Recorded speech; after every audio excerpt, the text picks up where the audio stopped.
Hoziyana TV rero twongeye kubasuhuza bakunze b'ibiganiro by'iyobokamana aho muherereye hirya no hino. Imana ikomeze kubaha umugisha. Hoziyana TV tunejejwe no kubifuriza kandi gusoza umwaka neza wa 2019 kandi tubifuriza Noheli nziza ya 2019 ndetse n'umwaka mushya muhire wa 2020. Kuri uyu munsi rero tukaba tubafitiye umutumirwa mureba hano imbere yanyu. Nizera neza ko abakunzi ba Hoziyana TV rwose umuntu atari ubwa mbere mu mubonye cyangwa ubwa kabiri, ahubwo ari umuntu tumaze iminsi cyangwa se twagiye dukunda kugenda dutumira kugira ngo tuganire ibintu bimwe na bimwe bigiye bitandukanye. Rero tukaba twamuhamagaye kuri uyu munsi kugira ngo tumubaze ku bintu n'ubundi bigiye bitandukanye, ariko ku bijyanye hanini wenda n'ibyago yagize mu minsi yashize n'icyabiteye ndetse n'abihishe inyuma y'ibyo byago yahuye nabyo, kugira ngo muze kumenya n'ibyo ari byo, mumenye ibintu bimwe na bimwe Satani agenda akora hirya no hino yihishe inyuma y'abitwa ko ari abakozi b'Imana. Reka dutangire rero tumusuhuze. Muraho neza? Muraho neza abakozi ba Hoziyana TV. Amakuru yanyu Jacques? Amakuru yacu ni meza, turashima Imana. Mwebwe amakuru yanyu? Natwe turashima Imana. Umeze neza se? Nta kibazo rwose, ndashima Imana. Reka dutangire tukubwira ngo pole sana, wihangane ku bintu byakubayeho, wenda abakunzi ba Hoziyana bataramenya neza ariko baza kumenya mu kanya. Murakoze cyane kumpumuriza, kimwe n'abandi bose bagiye babikora babinyujije mu kunyandikira message, ku telefona, kunyandikira email mu buryo butandukanye. Abo bose nabo ndabashimiye kandi nanjye mboneyeho kubabwira ngo bazagira umwaka mushya muhire, uzababere uw'igisubizo muri byose, uw'amata n'ubuki, by'umwihariko barushaho gushaka Imana n'ubwami bwayo, kuko ari byo bitazashira bizahoraho iteka ryose. Kandi namwe Hoziyana, nk'uko mumaze igihe mugenda mubikangurira abantu mu buryo butandukanye, turagira ngo mu by'ukuri natwe tubabwire ko tubashyigikiye, twifuza ko abantu bose babana mu mahoro nk'uko ijambo ry'Imana bidusaba. Murakoze. Murakoze cyane. Hanyuma Jacques, wari umaze iminsi myinshi tugushaka ntitukubone, wari warabuze. Ni amahoro? Ese wari uhugiye mu biki ko wari umaze iminsi rwose tugushaka ntitukubone? Nari maze igihe ntaboneka bitewe n'uko hari byinshi biba bidukeneye muri buno buzima tubamo bwo mu isi, haba iby'umubiri haba iby'ubugingo. Buri muntu wese aba akora uko ashoboye kugira ngo abashe kugira ibyo ageraho muri ubwo buryo. Nibyo navuga ko nari maze iminsi mpugiyemo, n'ibyo birebana n'ibyago nagize nabyo ntibyanyoroheye, byatumye ntabasha kuboneka, ariko ngo muri byose Yesu atuzanira amahoro n'umunezero by'iteka byose. Hanyuma wenda Jacques, wenda duhereye kuri icyo ngicyo cy'ibyago wagize, hari abantu bashobora kwibaza batese ibyago uyu Jacques wicaye hano imbere yacu yagize ni ibihe? Ibyago nagize ni ibyago bikunze kuba no ku bandi. Satani ntago batuje, ntifuza ko abantu twabaho mu munezero cyangwa twabaho tunezerewe. Nuko nagize ibyago byo uko abantu bantwikiye ishopu, kandi bakabikora mu by'ukuri bitari bikwiye ko ariko byakwiye kugenda. Hanyuma wenda abantu bagutwikiye ishopu, haba harashoboye kumenyekana abo bantu abo ari bo? Ese abo bantu baba baragutwikiye ishopu baba bari bagamije iki? Ese hari icyo wapfaga n'abantu ku buryo wenda niba utabizi utekereza ko cyangwa ukeka wenda ko hari abantu baba bari inyuma y'ibyo ngibyo mutabumvaga rumwe cyangwa se mutavugaga rumwe? Nk'uko mukimbajije ni ikibazo cyiza, ndagira ngo mbonereho kubasubiza mu by'ukuri mu mwanya urambuye mu mpakanya, n'abazumva iki kiganiro bazabashe gusobanukirwa neza ukuri nyakuri. Iduka ryanjye ryarahiye, ni inkuru ibabaje ku bantu bose babyumva, kuko nta muntu ukwiriye kuba muri iki gihe tugezemo yakwiriye gutekereza gutwikira mugenzi we mu gihe hari ibintu runaka wenda mutumvikanaho, ugamije kumuhombya, ugamije kumwumvisha. Iyo bataritwika byibuze bagakora n'icyo kurisahura bakabitwara, kuko byenda bari kubigurisha bikabagirira umumaro. Ariko kuritwika ni nk'aho baba bakubwiye bati ni wowe twashakaga turakubuze, reka tukumvishe cyangwa tugukomeshe. Iki kibazo kimaze imyaka myinshi, ni uguhera muri 2008 mu buryo bw'umwuka niko nge nacyita, duhanganye n'abantu mu by'ukuri twatangiranye umurimo bitwa ko ari bamwe Pawulo yavuze ngo abantu baziyita abayuda ariko mu by'ukuri atari abayuda.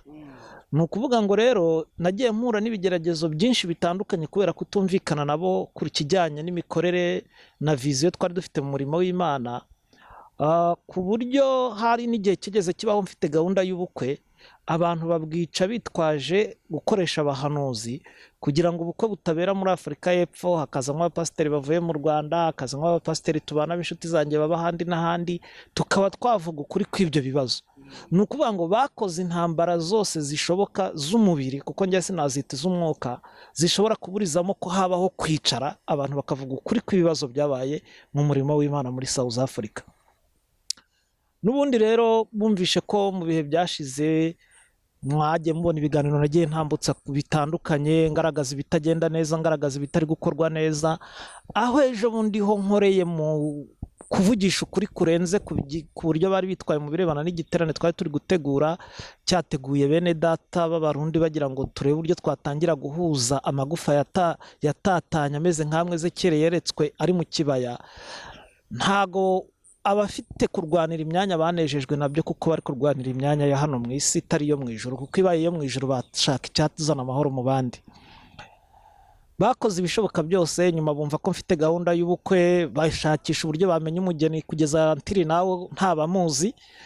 Umugeni nifuza kuzabana nawe nta bantu benshi bamuzi, n'abamuzi nabasaba ko wenda bakomeza kumugira ibanga, cyangwa nubwo banamuvuga ntekereza ko noneho bitari nk'ibya kera, ntago bizagira icyo bageraho, kuko nawe ubwe azi inzira bakoresheje ubwashize kugira ibyo ubwashize byapfuye bipfe.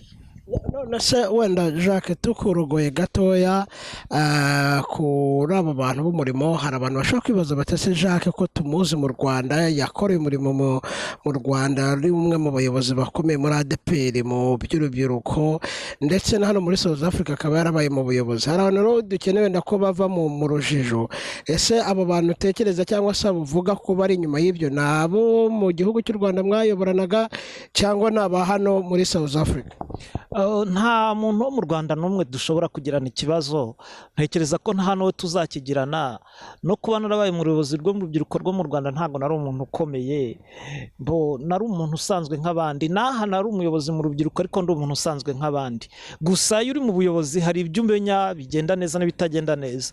Ikibazo dufite rero gikomeye aricyo nababwiye aha ngaha, dufite ikibazo cy'uko abantu bita abayuda ariko mu by'ukuri atari bo. Nicyo kibazo gikomeye gihari. Ni ukuvuga ngo rero mutiriwe muvunika, ababikoze bihisha inyuma y'ibyo bintu ni abantu ba hano. Ndagira nkubwize ukuri ko bicare babizi, bamwe muri bo wenda naranabibabwiye, n'abatabizi babimenye. Ni abantu bo muri Afurika y'Epfo babiri inyuma, ndetse bakoresheje n'abandi bantu bo muri Mozambique kugira ngo batwike iryo duka ryanjye. Up and down zagiye zikorwa z'ingendo zinyuranye zo gushaka kumenya aho iduka ryanjye riri, ku bari muri South Africa ndazizi, n'abandi bantu bamwe barabazi.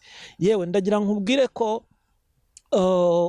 na nyuma y'aho iduka rihiriye hari inkuru zagiye zivuga, ngira ngo Abanyarwanda n'abandi bazakurikira iki kiganiro, Abarundi, Abanyarwanda, abumva ururimi rw'Ikinyarwanda n'abazasobanurirwa muri translator, ntabwo amagambo bari kugenda bakwiza hanze bavuga ngo natwikiwe ngo n'ubuyobozi bw'u Rwanda, ngo bwaba bwarampaye amafaranga ngo ngire ibyo ngo nakorera leta, ngo bikaba ntarabishoboye kubikora, ngo bakarakazwa n'ibyo bagatwika iduka ryanjye. Nta mafaranga leta y'u Rwanda yegeze impa, aho amafaranga yanjye nayakuye abantu barayazi. Natangiye gucuruza ndi umwana mfite imyaka 13, mpagaritse gukomeza amashuri njya mu byo gushaka ubuzima, aricyo nahisemo mu buzima bwanjye. Nta mafaranga begeze bampa mbisubiremo, nta n'ikintu leta y'u Rwanda yankoresha cyangwa yantuma gukora, kuko ntabwo ibuze abakozi bagomba gukora akazi baba bakeneye mw'abantu babo bakoresha. Nje rero nta kintu leta yegeze intuma rwose, mu by'ukuri abantu bose mu byumve, nta n'ikitegeze iteze kuzegera intuma, njyewe mu buzima bwanjye mbaho nshaka kwishakira ubuzima mu bucuruzi, nkanasenga Imana, ngakorera Imana. Nta kindi kintu nahisemo, nta shyaka mbamo, za mitingi z'amashyaka njyamo. Ndi umuntu mu by'ukuri ushaka kubana n'abantu bose amahoro, ari nayo mpamvu namaganye ivangura bene data bari bazanye hagati y'Abarundi n'Abanyarwanda tugisengana mu nzu y'Imana. Ari nayo mpamvu namaganye ivangura bazanye rishingiye ku moko mu nzu y'Imana, ku bantu dukomoka mu gihugu kimwe cy'u Rwanda. Narabyamaganye, n'ubu ndabyamagana. Mu nzu y'Imana turi abavandimwe, nta Murundi, nta Munyarwanda, nta Mukongomani, nta mu South Africa, nta Munyamerika. Twese turajya mu ijuru, niba ari ijuru dushaka.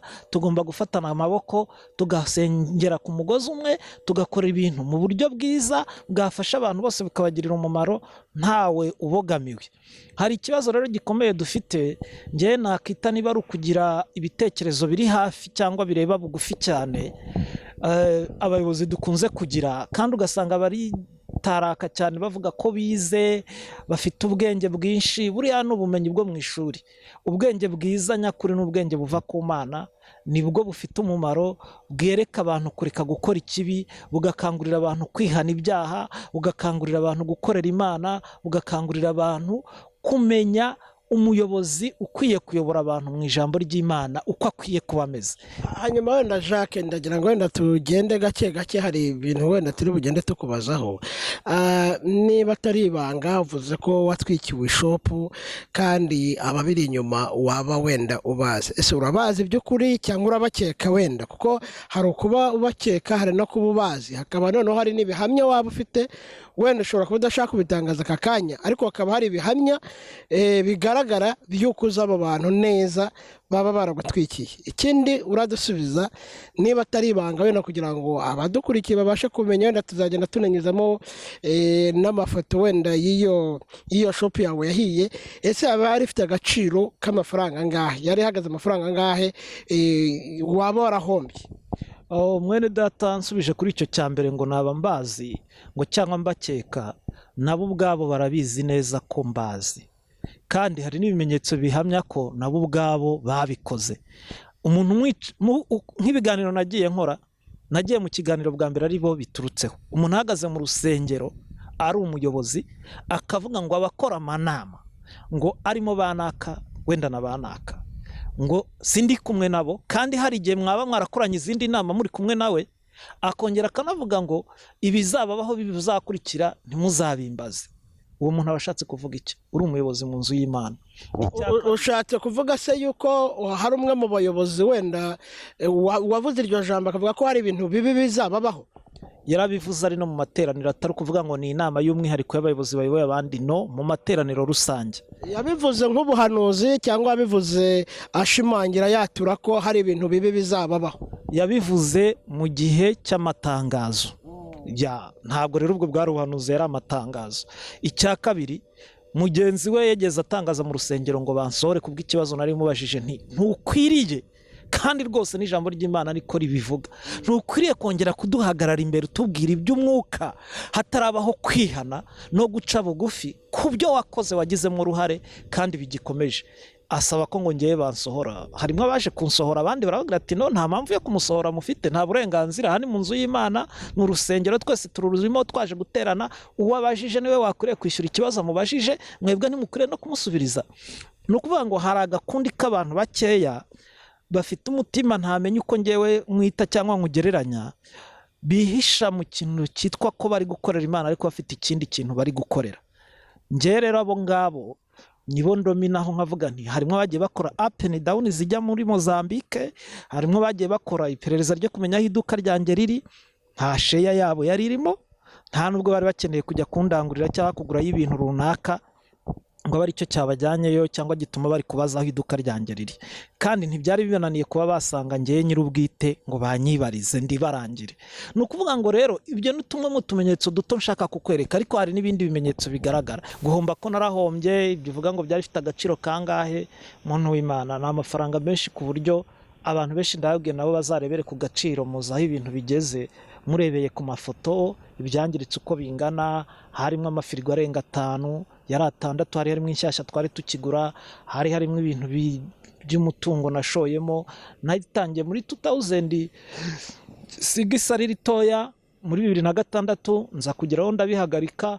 2015 ndongera ndavugurura nshinga iduka rinini riruta iryo nari mfite icyo gihe, ntangiza mu bihumbi 15 by'amadolari. umuntu nari bihaye wayanjyaniye n'umuhamya ntanga ni Madamu Pasiteri Gaburiyeri, niwe wajyanye ayo mafaranga, yurira indege ajya Mozambique, kuko icyo gihe ngewe pasiporo yanjye yari yarangiye, yarabaye expired.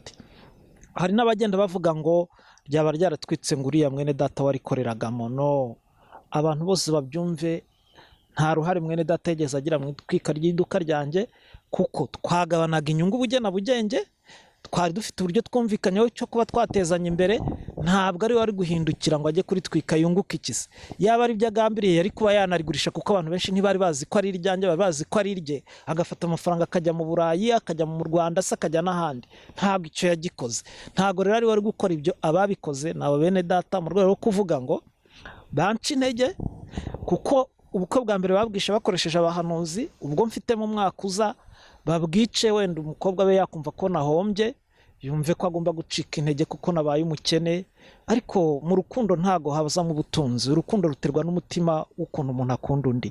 Nawe turanavugana, nkamubwira ibyabaye, nkamubwira n'uko mbyumva, akampumuriza, akambwira amagambo yo kunkomeza. Icyo nicyo cyizere cya mbere ngewe navuga mfite. Gusa ndabinginze bari bene data, nibahagarika amagambo yo kugenda bakora ibikorwa bibi, babyitirire leta idafite aho ihuriye nabyo.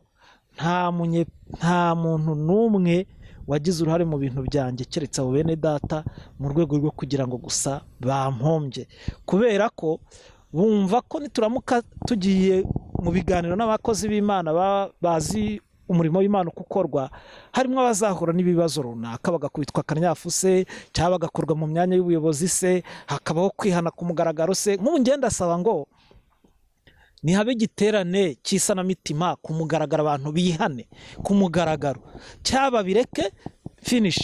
Ni ukuvuga ngo rero aho ibintu bigeze hari gutekerezwa inzira nyinshi zitandukanye. Ni ukudusengera, harimo abantu bazi ukuri, harimo abantu bakijijwe, harimo abantu bazi Imana. Uko iminsi igenda yicuma niko abantu bagenda babona aho kuri.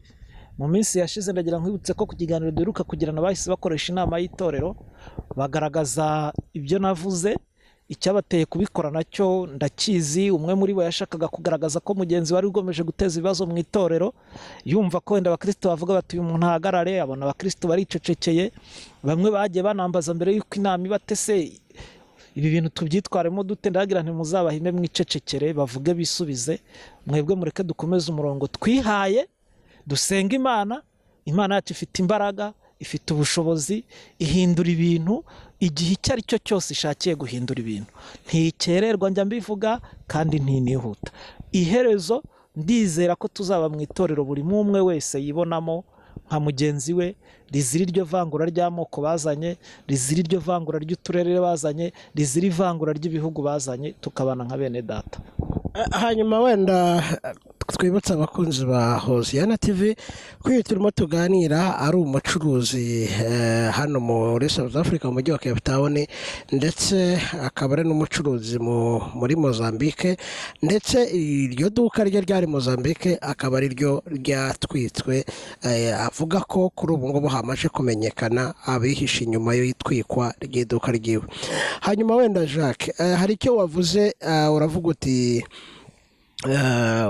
hari ibintu by'ibyaha abo bayobozi bagenda bakora kandi bigomba gutuma bihana kugira ngo umurimo w'Imana ukorwe neza. Wenda ku muntu ukurikiye iki kiganiro utazi ibyo bintu, ufiteho amakuru, ni bivuga wenda nk'ibintu nka bitatu wumva byari bikwiriye gutuma uwo muntu yihana, witwa ko ari mu buyobozi, witwa ko akorera Imana, kandi wenda mu by'ukuri wowe nkawe cyangwa se n'abandi bagenda batwandikira, bagenda batuhamagara batubwira, bakaba babona ko mu by'ukuri uwo muntu ibyo avuga n'ibyo akora bihabanye mu bwami bw'Imana. Umve, mvuze nk'ibintu bitatu by'ingenzi. Ikintu cya mbere njye namusaba ahubwo ni ukuva mu buyobozi akegura rwose, akicarira mu kibaya bakamubwiriza. Icyo ni icya mbere. Icya kabiri, nareke kwitiranya umurimo w'Imana nawe ubwe. Icyo ni ikintu namwisabira. Icya gatatu, dukeneye ko habaho igiterane cyitwa isanamitima kizamo abakozi b'Imana batandukanye bagahagarara ku mugaragaro bagaragaza ko bihannye, noneho tukicara tukavuga tuti kubera ibyabaye ibi n'ibi dufashe imyanzuro iyi n'iyi turi kumwe n'abantu bakuze bafite ubunararibonye mu murimo w'Imana.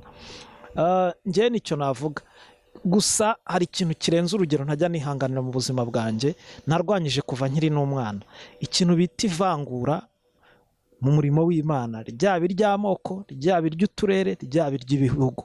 Simbyemera, sinzanabyemera, nibashaka bazankuremo umwuka kuko nicyo basigaje, nzarinda njya mu butaka kuko ariho tubanza kugomba guca, nerekeza iyo mu ijuru ntacyemeye.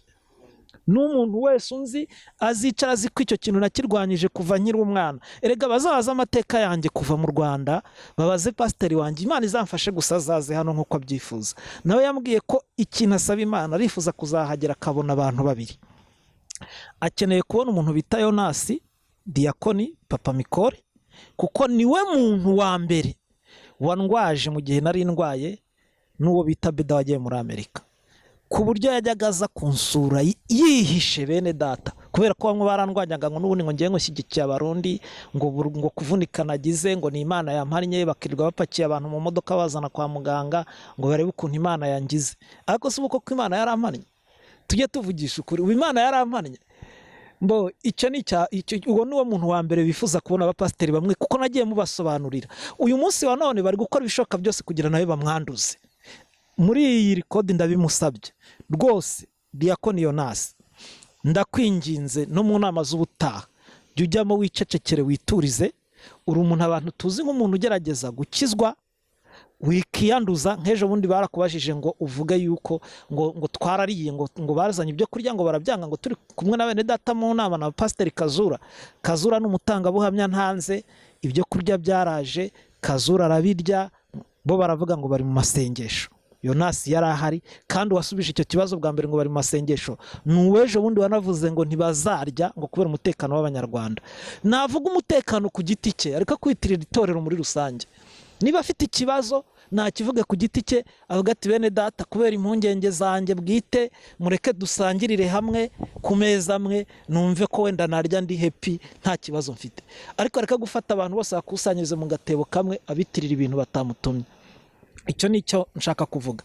Akaba afite amatsiko rero yo kureba uyu mupasiteri mu by'ukuri wanzahaje, kuko arambaza ati uko tumuzi nuko twabanye nawe, nuko tumuzi, nuko twamureze, uwo muntu wamuhangaye agakora ibi twumva byabaye n'ibi dufitiye amaraporo, asatameze ati abo bantu uko ari babiri bafitiye amatsiko kubabona. Rero ngiye nkavuga ngo mwene data Diyakoni Yonasi rwose pe, hari andi magambo numvishe yavuzwe n'abantu b'abamama. Nta mumama twajya impaka, umumama aba ari umubyeyi yaguhanura ukamwumvira cyangwa ukamwangira. Niba umuntu w'umumama hari ibyo yambwiye ngiye nkamubwira ko atari ko mbibona, nanyubahira uburenganzira bwanjye nkuko nawe namwubahira ubwe. Ariko icyo namusaba ni kimwe, nubwo yarambarara hariya mu rusengero nk'inzoka agasobanura ububi bwa Jacques cyangwa ubw'undi muntu wundi, ndababwiza ukuri ko kuva ajya mu Rwanda ni nk'icyaha kuri bari abantu bamwe muri karaga kundi mvuga, kandi nawe arabizi, azi ko neza bamushyira mu iyo kundi yabo bashinja ngo bashobora kubagirira nabi. Si we wenyine, ni abantu benshi. Icyo turi gusenga Imana nuko yaducira imiryango tukabasha kubona inzira dushobora gucishamo kugira turebe niba twatandukana neza n'abe bene data, bakaba ukwabo tukaba ukwacu, cyangwa se hakabaho kwihana kwabo bagahinduka bagaca bugufi bikamenyekana, tukamenya ko tugomba gukomezanya nabo. Reka ndangirize kuri iki, muzanyihanganira abantu muzabyumva ngiye kuvuga ijambo ribabaje cyangwa rikakaye. Mbivuze bitewe nuko hari umuntu mwene data umwe wambajije ngo Jacques, kuki uza mu materaniro ugatura kandi utemera ubuyobozi buriho n'uburyo imitungo w'itorero ukoreshwa?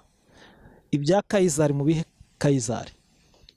Usabye Imana Samuel niwe nkunda gutangaho urugero, baramuhabujije kwinjira no mu rusengero, yagomeje gutura atanga n'10.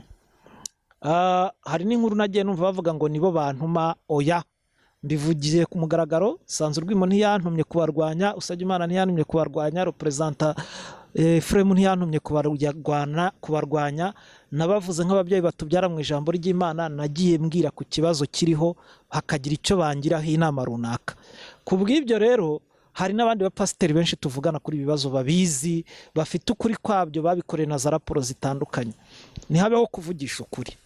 Ikindi kiryo jambo rikakaye nshaka kuvuga, hari uwambwiye ngo se ngo mwakicaye ngo mugakora ibyanyu, ngo kuki muri gukurikirana bari abantu mu bintu byabo biyubakiye. Ni iby'Imana si iby'abantu.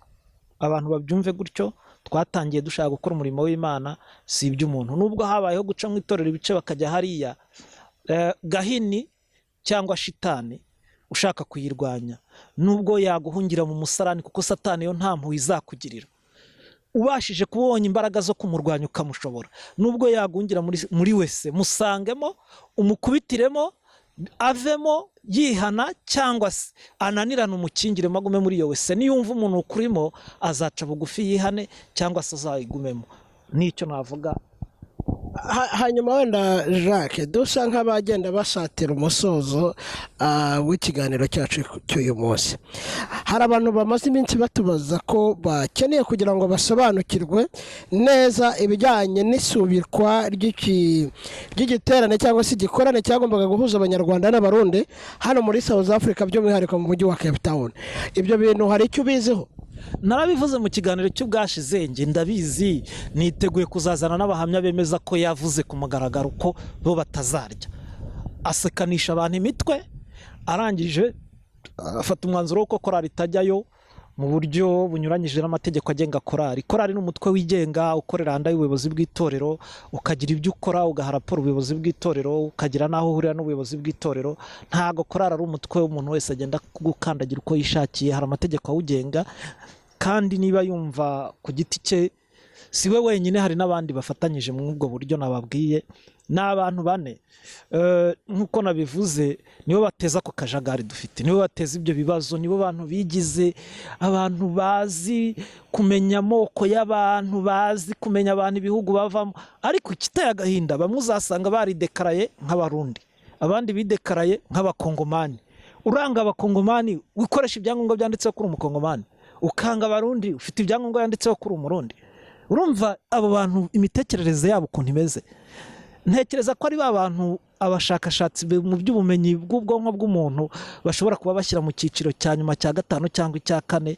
Sinshatse kubivuga mu cyongereza uko babyita cyangwa mu kinyarwanda, nabo bazakora ubushakashatsi babumve. Niho ngemba karasa. I'm sorry. Ni ukuvuga ngo rero ibyo byinshi nahagaritse, Imana izanshoboza mbashe kugera aho ngomba kugera. Nicyo nkunda kuvuga, abantu badusengere, abashaka kungirira nabi babikomeze. Nge ntawe nzagirira nabi, ariko nzavuga ukuri uko nkuzi, nanasenga Imana. Hari n'abavuze ngo kuki ngo nshobora kuba njya mu itangazamakuru. Ibintu bigenda bihinduka, intambara zirwanwa mu buryo butandukanye. Nabo turi kumwe mu nzu y'Imana dusengeramo bafite uburyo nabo barwanamo. Hari abajya mu butayu, hari abicara bakabiganira kuri buri kimwe cyose cyavuzwe, nabo bakagitekerezaho. Hasigaye hari inyuro zo mu rusengero, usanga abantu nk'abo bakigisha ijambo ry'Imana ngo bigisha abantu kwihana no kwicuza ibyaha, bari kwigisha gucyurira abandi. Ibyo ntacyo bivuze. Abantu babaye mu bintu byinshi bishobora gutuma umuntu afata umwanzuro aba yafashe. Rero mpamvu nahubwiye nti shitani nubona ubushobozi bwo kumurwanya akaguhungira no muri tuwarete uzamusangemo, umukubitiremo yihane, nibinanirana umukingiranemo. Umuntu uko numunukira azihana cyangwa azapfiramo, kimwe muri ibyo ngibyo. Nshatse kuvuga iki rero mu magambo makeya? Inkwi n'amazi biri inyuma. Icyo ari cyo ikiriho cyo nuko ubwoko bw'Imana buzatabarwa. Abakirisitu nyabakirisitu bashaka gusenga Imana mu kuri no mu mwuka, mu gihe kizaza bazajya bahabona. N'abafite ibindi bintu bagambiriye nabo bazajya habona. Ahubwo reka mbonereho kubabwira ko ubwashize nababwiye ko ndi gushaka kwandikira Pasiteri Martin. Ibarwa narayirangije, ndashaka kuyimuha muri no minsi. Nabara abazungu batumira bakazana hariya bameze nk'aho bashaka kwereka itorero ko nabo ngo bari muri diplomasi bakorana n'abazungu, ibintu nk'ibyo ngibyo. Nabo turi gukurikirana mu buryo butandukanye, ku buryo tugomba kubamenya, tukabandikira, tukabamenyesha ko batagomba gushyigikira ibintu biri gukorwa uyu munsi wa none, tukabibereka bakabishyikira babizi cyangwa bakabihagarika. Ngewe namajije kubana adresse za bamwe nzabandikira, kandi nabo nzabaha kopi. n'abakozi b'Imana bandi nzabaha kopi. Ni intambara z'uburyo bw'umwuka, tugomba kuzirwanya, tukazirwana imbaraga za Satani kugeza igihe zizatsindirwa. Nta moko dushaka mu nzu y'Imana, nta bihugu, nta turere, nta ntara, nta muremure, nta mugufi. Mu nzu y'Imana twese turi umwe. Niko twabayeho mu itorero rya Pentecote, ni nako twifuza kubaho. Ndaka wenda dusoreza ahangaha iki kiganiro, ariko twibutsa abakunzi ba Hoziyana TV yuko cyane cyane wenda nk'abakozi b'Imana cyangwa se n'abandi bafite impano yo gusenga, murumva nyine ko ntabwo byoroshye Satani yinjiriye itorero ry'Imana. Reka tubibutse ko mukwiriye gusenga nk'uko mubyumva, dukurikije cyangwa dushingiye ku by'umwene data umutumirwa wacu avuze kuri uyu munsi. Murumva ko koko bibaye ari byo, haba hari abantu bihishe mu byitwa umwambaro wo gukorera Imana, nyamara ari intumwa za Satani. Rero reka tubashishikarize gukomeza gusenga, kandi tubibutsa no gukora subscribe kuri Hoziyana TV kugira ngo mukomeze gukurikira ibiganiro byose tugenda tubagezaho umunsi ku wundi. Reka tubashimire. Jacques, murakoze. Murakoze, ariko mbere yuko ngira icyo ndangirizaho, reka nagize ku kantu gatoya. Ndagira ngo nsabe abantu mu mpande enye z'isi yose bafata ibihe bihagije, by'umwihariko bakomoka mu itorero rya Pentecote mu bihugu by'ibiyaga bigari. Twajyaga tugira ibiterane, abantu babwirijwe ubutumwa na za Suwede bose bahuriramo, yaba abapasiteri n'abakirisitu ko babishatse bakajyayo. Nibwo buryo twifuza kubaho ku bantu bari muri bino bihugu bya SADC no mu bihugu bya Eastern Africa. Twifuza ko itorero ryaba rimwe ryagutse ribwiriza ubutumwa ku isi yose, kuko n'ubundi ni Imana yavuze kuri ririya torero ritangira muri biriya bihugu. Rero turifuza ko hano muri South Africa abantu batureka bakaduha amahoro n'amahirwe, bakemera ko twagira ikintu dukora mu by'ukuri cyagirira abantu muri rusange umumaro, bakareka kwirebaho no kureba ku nyungu zabo bwite, no kumva ko umuntu uri kubona za nyungu zabo bwite bari gushaka abibona, agomba guhita yitwa ngo ni intumwa ngo ya Kigali, ngo ni intumwa ngo yaha n'aha. Ese bo ni intumwa z'abandi? Nabo bazatubwire bo ni intumwa z'abandi. Njye rero nkavuga nti, bantu b'Imana, uwumva hari icyo ashaka kuri Jacques azagikore, agikore ku giti cye, areke kwitwikira umutaka wo mu nzu y'Imana. Njye nicyo nabisabira. Hari uwegeze atubwira ngo no kwinjira mu rusengero ngo abishatse ntitwakinjira. Ndacyamuseka. Hari n'uwegeze umbwira, yaranambwiye uwo nguwo n'ubundi ngo ngewe ngo nta mugabane ngo mfite ngo kuri rya torero. Itorero ni rya Kristo, icyo nawe azakimenya. Nahamagaye na sebukwe mubwira amakosa ye, na n'ubu ndayasubiramo. Natihana ngo ave no muri iriya kundi ashaka kugomeza kwikururamo, Uwiteka azabimuhembera. Nta muntu nzagirira nabi, ariko guhora ni ukw'Imana.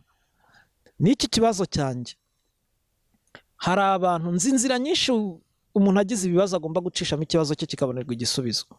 Hari abantu babagira neza nzamenyesha uko ikibazo cyanjye kimeze, nibo bazamenya icyo bagomba gukora. Njyewe icyo ndi gukora no gusenga Imana, no gukora nk'uko nakoraga. Ubu bari kumpa imbaraga zo gukora cyane.